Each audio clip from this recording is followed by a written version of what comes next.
The USS West Virginia shudders as a Japanese torpedo tears through her port side.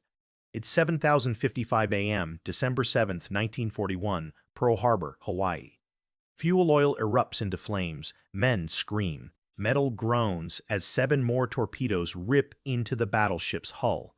In the chaos, 22-year-old Doris Miller drops the laundry he's collecting and runs toward the fire. Miller isn't supposed to be here. As a black sailor in 1941, Navy regulations confine him to one job, mess attendant second class. Translation: he serves food. He cleans officers' quarters. He does laundry. The Navy has made it clear that men who look like him don't belong at the guns. They belong in the galley.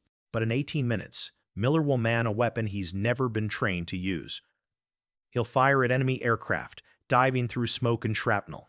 And, depending on which account you believe, he'll shoot down anywhere from 2 to 4 Japanese planes before his ammunition runs dry. The statistics are staggering. Of the 2,403 Americans killed at Pearl Harbor that morning, 106 die aboard the West Virginia. The ship takes 9 torpedoes and 2 bombs. She sinks in 38 feet of water, settling into the harbor mud, while her superstructure burns. What Naval Command doesn't know yet is that the actions of one command the Navy said couldn't fight will change the course of American military integration forever. What Miller doesn't know is that his Navy Cross citation will become the most controversial military decoration of the war, that admirals will fight over whether to acknowledge his heroism, and that his story will force America to confront a question it desperately wants to avoid. What happens when the enemy doesn't care what color you are, but your own country does? To understand December 7, 1941, you have to understand June 4, 1940, when Frank Knox becomes Secretary of the Navy. Knox inherits a force of 170,000 sailors, exactly 40,070 sailors, exactly 40,070 black. Every single one serves in the messman branch. This isn't an accident. In 1919, after World War I, the Navy implements a policy with bureaucratic precision. African Americans may enlist, but only as mess attendants. No exceptions. The official justification comes from Knox himself in a 1941 memo, allowing black sailors into combat roles would provoke discord and demoralization aboard ships. The policy has a nickname among black communities: chambermaids for the braid. Young men who want to serve their country learn they can cook for officers, shine their shoes, and clean their toilets. Nothing more. Doris Miller learns this on September 16, 1939, when he enlists in Waco, Texas. He's 19 years old. 6 feet 3 inches tall, 200 pounds of muscle from years working his family's farm. In high school, he played fullback on the football team. He dreams of adventure beyond Texas, of seeing the world, of proving himself. The Navy assigns him to the USS Pyro, an ammunition ship, as mess attendant third class. His job: serve breakfast, collect dirty uniforms, stay out of the way. On January 2, 1940, the Navy transfers him to the Battleship West Virginia. Here, Miller discovers boxing. Despite having no formal training, he becomes the ship's heavyweight champion. Sailors respect his strength, his quiet competence, but respect doesn't change regulations. The failed solution comes in the form of lip service. In the months before Pearl Harbor, President Roosevelt pressures the Navy to show progress on racial equality. Secretary Knox responds by announcing that the Navy will study the possibility of opening new ratings to black sailors. Meanwhile, at every level, officers receive the same guidance. Mess attendants stay in the galley. They don't train on weapons. They don't stand at battle stations. They serve food and stay invisible. Expert consensus supports this system. Admiral Harold Stark, Chief of Naval Operations, testifies before Congress in 1940 that racial integration would impair efficiency. Senior officers argue that combat requires unit cohesion, which they insist is impossible in mixed-race crews. The Naval War College publishes studies concluding that black sailors lack the initiative and intelligence for technical warfare. This isn't just prejudice.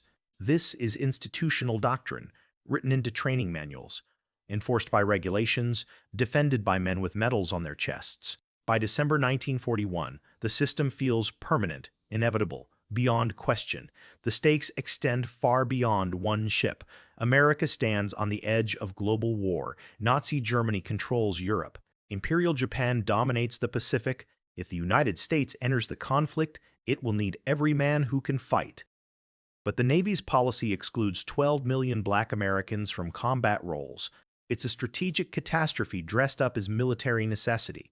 At Pearl Harbor, 1,200 men serve aboard the West Virginia. Doris Miller knows exactly where he ranks, near the bottom, denied even a battle station because his job doesn't require one. When General Quarters sounds on December 7, his designated position is in a magazine below decks, passing ammunition. But that compartment floods within seconds of the first torpedo hit. Miller has nowhere to go. No orders. No assigned post. For a black sailor in 1941, this creates an impossible situation: disobey regulations by taking initiative, or follow protocol and stay out of combat. The Navy has spent 2 years teaching him that he belongs in the kitchen, not at the guns. On this Sunday morning, with his ship sinking and his captain dying, Miller will have to choose. Doris Miller possesses exactly 0 credentials for what's about to happen. He's a cook. He's never attended gunnery school. He's never fired an anti-aircraft weapon. When he reports aboard the West Virginia in 1940, officers don't show him the Browning .5 Dura-caliber machine guns mounted on the superstructure. Why would they? He's not allowed to touch them. But Miller has something the Navy can't quantify: the ability to stay functional when everyone else panics.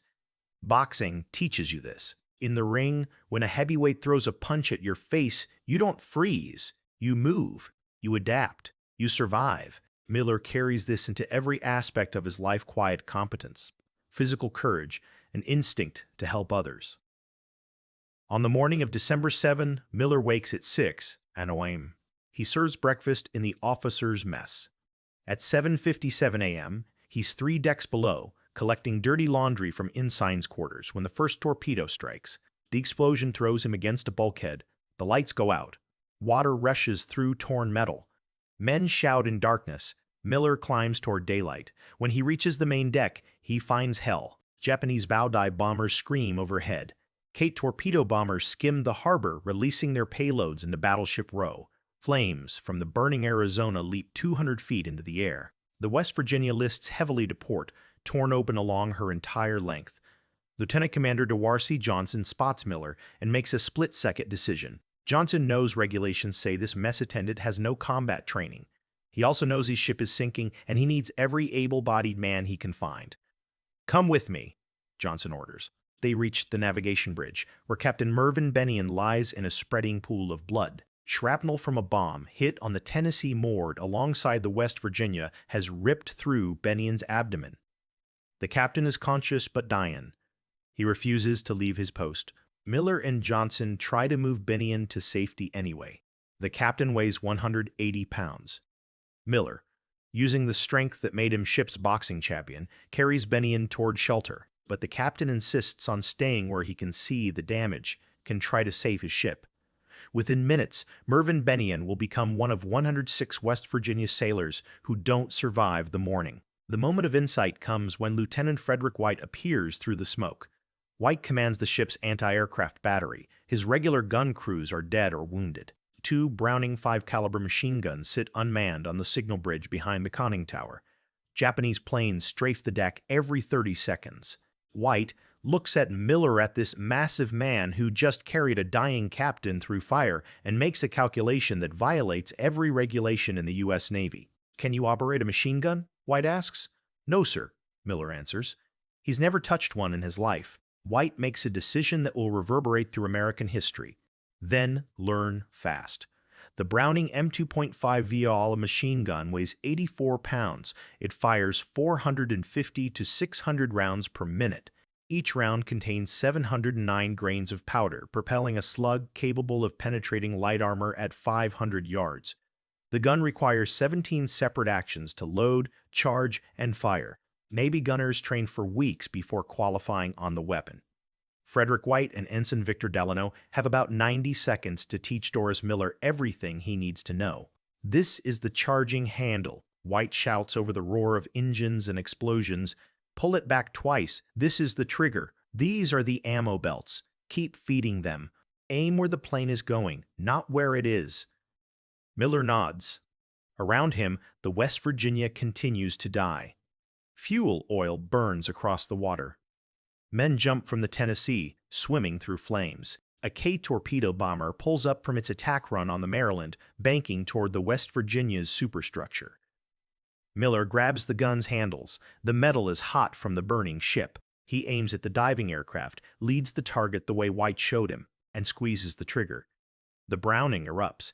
50 caliber rounds arc through black smoke toward the Kate. Miller sees tracers 1 in every 5 rounds glows red draw, a line through the air. The Kate's tail section shudders. The plane wobbles, loses altitude, and crashes into the harbor beyond Ford Island. "Keep firing," White yells. This is the moment when everything Miller has been told about his place in the Navy collides with reality. The regulations say he shouldn't be here. The doctrine says he lacks the intelligence for technical combat. The senior officers testifying before Congress say integration would impair efficiency. But the Japanese planes don't care about Navy policy. They're trying to kill everyone on the ship regardless of race or rating. Miller fires again. A Val dive bomber pulls out of its attack on the California. Miller tracks it, leads it, fires a sustained burst. The Val trails smoke, lists to starboard, and disappears behind the burning Arizona. Navy records will later credit him with 1 confirmed kill. Witnesses on nearby ships will report 2 or 3 additional aircraft that Miller hit before they crashed. For 15 minutes, Miller mans that gun. He fires until his shoulders ache from the recoil. He fires until the barrels glow red. He fires until Ensign Delano and other sailors feed ammunition belts to both unmanned guns. Miller, operating one, then running to the second when White needs help. The makeshift gun crew keeps firing while the West Virginia settles into the harbor mud, while Oklahoma capsizes with 400 men trapped inside, while the Arizona's magazine explodes and kills 1,177 sailors in 9 seconds. At 18 a.m., Lieutenant Claude Ricketts gives the order to abandon ship. The West Virginia has taken 7 torpedoes and 2 bombs. She's flooded from bow to stern. Counter-flooding measures have kept her from capsizing, but she's going down. Fires rage throughout the superstructure. Miller's guns have gone silent, no more ammunition. He helps evacuate wounded sailors, then dives into the oil-slicked harbor and swims to Ford Island. When he pulls himself onto the dock, covered in fuel oil and ash, he looks back at the West Virginia. She's settled on the bottom, her decks awash, only her superstructure visible above the waterline. Miller has just violated every regulation governing black sailors in the U.S. Navy. And he's done it while dozens of officers watched. The Navy's first instinct is to bury the story. In the weeks after Pearl Harbor, as America reels from the worst military defeat in its history, the last thing senior commanders want is a scandal about segregation policy. Officially, all personnel performed their assigned duties. No need to discuss a mess attendant manning guns, but sailors talk. Within days, enlisted men throughout the Pacific Fleet are sharing the story of the West Virginia cook who shot down Japanese planes. The Pittsburgh Courier, a black newspaper with national circulation, hears rumors and starts investigating. By January 1942, black communities across America are demanding details. Who was this hero? What's his name? Why hasn't the Navy recognized him? Secretary Knox faces a crisis. If he acknowledges Miller's heroism, he validates the argument that black sailors deserve combat roles. If he ignores Miller's actions, he alienates the 12 million black Americans whose support the war effort desperately needs. Knox tries a middle path. Acknowledge Miller's bravery in general terms, but don't name him, don't provide specifics. Don't create a hero who contradicts official policy. This strategy fails spectacularly. In March 1942, the Pittsburgh Courier identifies Miller by name. Congressman Hamilton Fish of New York demands a full accounting. The NAACP prepares to file formal complaints. Knox realizes he's losing control of the narrative. The room erupts during a March 1942 meeting at Navy headquarters when Knox proposes awarding Miller the Navy Cross the Service's second highest decoration for valor. Admiral Harold Stark pounds the table. This sets a dangerous precedent, Stark argues. We'll have every black sailor in the Navy demanding combat assignments. Captain Harold C. Train, Director of War Plans, supports Stark's position. The man performed admirably under fire, Train concedes. But so did thousands of others at Pearl Harbor. Why elevate this particular sailor? We know why, and it's political, not military. But Admiral Chester Nimitz, newly appointed Commander-in-Chief of the Pacific Fleet, sees the situation differently. Nimitz understands that America is losing the publicity war. Japanese propaganda broadcasts mock American racism, telling Asian audiences that the United States fights for white supremacy. Axis.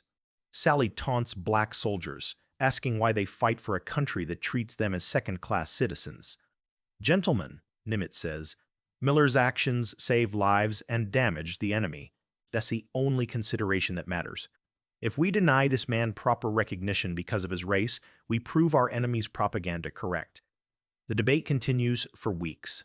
Knox finally authorizes the Navy Cross, but with conditions. The citation will be brief, it won't specify how many planes Miller shot down, and it won't question existing policy regarding black sailors' roles. On May 27, 1942, Admiral Nimitz personally pins the Navy Cross on Doris Miller's chest aboard the aircraft carrier Enterprise anchored at Pearl Harbor. Miller stands at attention in his dress whites, while Nimitz reads the citation. For distinguished devotion to duty, extraordinary courage and disregard for his own personal safety during the attack on the fleet in Pearl Harbor, territory of Hawaii, by Japanese forces on December 7, 1941. The citation carefully avoids mentioning that Miller manned an anti-aircraft gun, a weapon he was never trained to use because of his race. It doesn't specify how many enemy aircraft he engaged. But photographs of Nimitz presenting the medal to the Navy's first black war hero spread across newspapers nationwide. Miller becomes the first African American to receive the Navy Cross in World War II. The recognition should feel like victory. Instead, it exposes the contradiction at the heart of American military policy. The Navy will decorate black sailors for courage under fire, but it won't train them for combat in the first place. Pause here for a moment. If this story captures the complexity of courage confronting institutional injustice, consider subscribing. These are the histories that textbooks simplify or ignore, the moments when individual action forces systems to change. Hit that like button. And let's continue with what happened when Miller's story went public. The Navy assigns Miller to the USS Indianapolis in April 1942. His rating: Mess Attendant First Class. Despite the Navy Cross on his uniform, despite national recognition, regulations still confine him to cooking and cleaning. But in November 1942, the Navy makes a calculated decision: detach Miller for a war bond tour. From December 1942 through January 1943, Miller travels across America, speaking at rallies, appearing in newsreels, urging citizens to buy bonds supporting the war effort. He becomes the first black sailor to tour with white war heroes. At the Naval Training Station in Great Lakes, Illinois, 1,200 new recruits, black and white, pack an auditorium to hear him speak. Miller's message is simple and devastating. "I didn't have time to be scared," he tells audiences. "The Japanese were attacking my ship and my shipmates. I did what any sailor would do." The implication hangs in the air. If any sailor would do it, why does the Navy prevent black sailors from training for it? At each stop, Navy recruiters report unprecedented interest from black communities. In Chicago, enlistment from black neighborhoods increases 47%. In Philadelphia, 52%. The numbers force uncomfortable questions at the Navy Department. If a mess attendant with no training can shoot down enemy planes, what could properly trained black sailors accomplish? The bureaucratic response comes in June 1942, 6 months before Miller's bond tour. Under pressure from President Roosevelt and facing recruitment shortfalls, the Navy opens all ratings to black sailors. The policy change is historic and largely symbolic. Training facilities remain segregated. Assignment policies still steer black sailors away from combat positions. But the formal barrier has cracked. Miller provides the proof that breaks it wider. In January 1943, after his war bond tour, the Navy assigned him to the USS Liscome Bay, a Casablanca-class escort carrier commissioned on August 7, 1943. Miller's new rating: ship's cook, third class. Still a cook, but aboard a combat vessel heading to war. The Liscome Bay joins Task Force 52 for Operation Galvanic, the invasion of the Gilbert Islands. On November 20, 1943, the carrier provides air support for Marines landing at Macon Atoll. For 3 days, her aircraft fly close air support missions against Japanese defenders. Miller serves meals, cleans compartments, and watches aircraft launch from the flight deck. Before dawn on November 24, 1943, the Liscome Bay steams 20 miles southwest of Butaritari Island. General quarters sounds at 5:05 a.m. The carrier's escorts detect possible submarine contacts, but the reports are inconclusive. At 5:10 a.m., Japanese submarine I-175, commanded by Lieutenant Commander Sunao Tabata, fires a single torpedo from 1,500 yards. The torpedo strikes Liscum Bay on the starboard side, detonating the ship's bomb magazine. The explosion tears through the carrier in seconds. Aviation fuel ignites. Ready ammunition cooks off. Within 23 minutes, the Liscum Bay breaks apart and sinks. Of 916 crew members aboard, 644 go down with the ship. Rear Admiral Henry Malinix, the carrier division commander, dies in the blast. Captain Irving Wiltsey dies trying to save his ship. Doris Miller, somewhere in the chaos and fire, dies at age 24. The destroyers Morris and Hughes pull 272 survivors from the water. Many die of wounds over the following days, bringing the final death toll to 702. It's the greatest loss of life from a single ship sinking in U.S. naval history outside Pearl Harbor. Miller is officially listed as missing in action on November 24, 1943. 1 year later, on November 25, 1944, the Navy declares him presumed dead. There are no eyewitness accounts of Miller's final moments, no dramatic last stand, no final act of heroism for the newsreels. He dies the way most sailors die in modern naval warfare, instantly, in an explosion, with no time for courage or fear. But the impact of his life continues. By the war's end in 1945, 165,000 black sailors serve in the U.S. Navy, up from 4,000 Sipper 6 in 1940. They serve as gunners, as radiomen, as quartermasters, as pilots. The integration isn't complete, full desegregation. Doesn't come until 1948. But the transformation Miller helped force becomes irreversible. The numbers tell the story of lives saved by policy change. The USS Mason, commissioned in 1944 with a largely black crew, escorts 6 convoys across the Atlantic without losing a single merchant ship. The Navy opens aviation training to black pilots in 1944. By war's end, 15 black aviators earn their wings. At Iwo Jima, Okinawa, and across the Pacific, integrated gun crews engage Japanese aircraft with effectiveness that vindicates everything Miller demonstrated at Pearl Harbor. Years later, a white officer who served with Miller at Great Lakes Naval Training Station will write, "I watched him speak to those recruits, and I realized the Navy had wasted 2 years of his potential. How many ships could have been better defended if we'd trained men like Miller from the start? How many sailors died because we were too stubborn to use every resource we had?" This is the documentary evidence the Navy tried to suppress. Institutional prejudice doesn't just harm the victims of discrimination. It harms everyone. Every ship that sailed with undermanned guns because qualified black sailors served in the galley instead. Every aircraft that attacked without facing properly trained fire. These represent failures of military effectiveness, not just social justice. If you've watched this far, take a moment to share this video. Miller's story matters not because it's inspirational, though it is, but because it exposes how institutions defend bad policies long after evidence proves them wrong. Tap that share button, and let's look at Miller's legacy.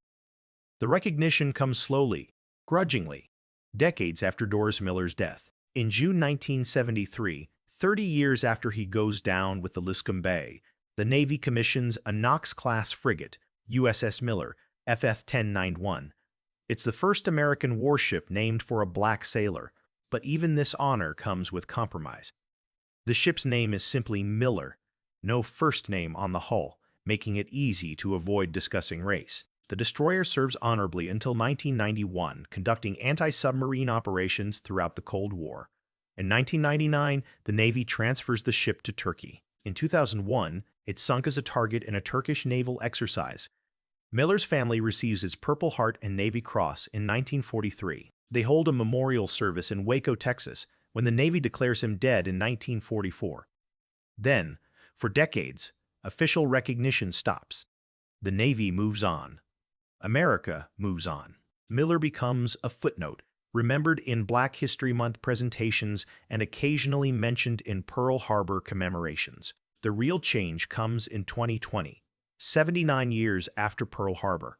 On January 20 to Martin Luther King Jr., Day Acting Secretary of the Navy Thomas Maudley announces that CVN-81, a Ford-class aircraft carrier, will be named USS Doris Miller.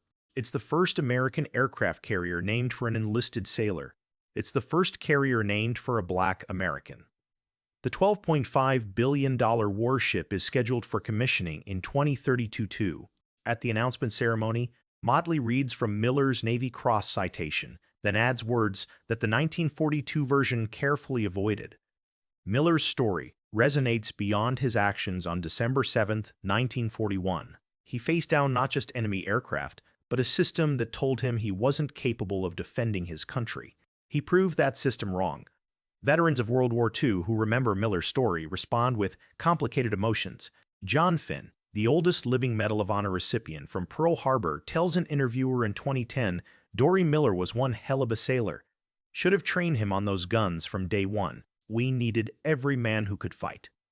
The Japanese perspective on Miller's actions comes from a 1950s interview with a surviving Val dive bomber pilot, published in a Japanese veterans newsletter. The pilot describes attacking Battleship Row and encountering unexpected heavy fire from a battleship we thought was sinking. They fought like their lives depended on it. Because they did. We lost planes to ships we expected to be abandoned. That's how Americans fight. That's why we couldn't beat them. The pilot never knew he was engaging a cook with no formal training. Miller's impact on military integration echoes through subsequent decades. President Truman's 1948 Executive Order 9981, which desegregates the armed forces, cites the combat performance of black service members during World War II. Miller's name appears in the supporting documentation. The Navy's complete integration in 1946 flows directly from the precedent his actions established. In 2011, the Navy names a building at Naval Training Center, Great Lakes, after Miller. It houses diversity and inclusion training intentional symbolism that would have seemed impossible in 1941. Recruits learn Miller's story on their first day. They learn that the Navy's greatest failures came from excluding capable sailors because of prejudice, and its successes came from recognizing that courage has no color. The modern Navy's official history of Pearl Harbor, updated in 2021, includes a section titled The Miller Precedent. It reads, Doris Miller's actions forced the Navy to confront contradictions in its racial policies. By demonstrating combat effectiveness without formal training, Miller proved that the service was undermining its own warfighting capability through segregation. His heroism didn't just save lives on December 7, 1941. It helped transform the institution he served.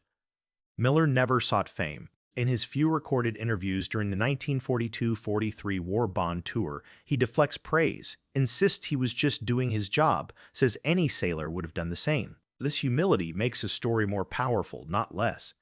He didn't set out to change history. He just responded to an emergency with the courage and competence he possessed. The lesson isn't that heroes overcome bad systems. The lesson is that bad systems waste heroes. For every Doris Miller who gets his moment to prove himself, how many equally capable people does prejudice prevent from contributing? How many ships sailed undermanned because qualified sailors were barred from guns? How many battles were harder than they needed to be because institutions defended discrimination over effectiveness? Miller's story ends on November 24, 1943, in the waters off Macon Atoll. But the questions his life raised continue to resonate. When institutions exclude people based on prejudice rather than capability, who pays the price? When systems defend tradition over evidence, how many people suffer? When courage emerges from unexpected places, what does that say about our assumptions? The USS Doris Miller, when it joins the fleet in 2032, will be the most powerful warship on Earth, a mobile airfield carrying 75 aircraft, powered by nuclear reactors, defended by systems Miller couldn't have imagined. Its name will honor a cook who grabbed a gun, learned how to use it in 90 seconds, and changed naval history by doing what everyone said he couldn't. That's not just an inspirational story. That's a mirror forcing us to ask what talents we're wasting, what contributions we're preventing, what heroes we're never allowing to emerge, because we're too invested in systems that serve prejudice instead of purpose. Doris Miller didn't set out to teach that lesson. He just refused to accept that being told you can't fight means you shouldn't try. The battleship sank. The hero survived in what he changed. And 85 years later, we're still learning what his 90 seconds of courage demonstrated about the difference between who we say we are and who we prove ourselves to be when everything is on fire and the rules no longer matter.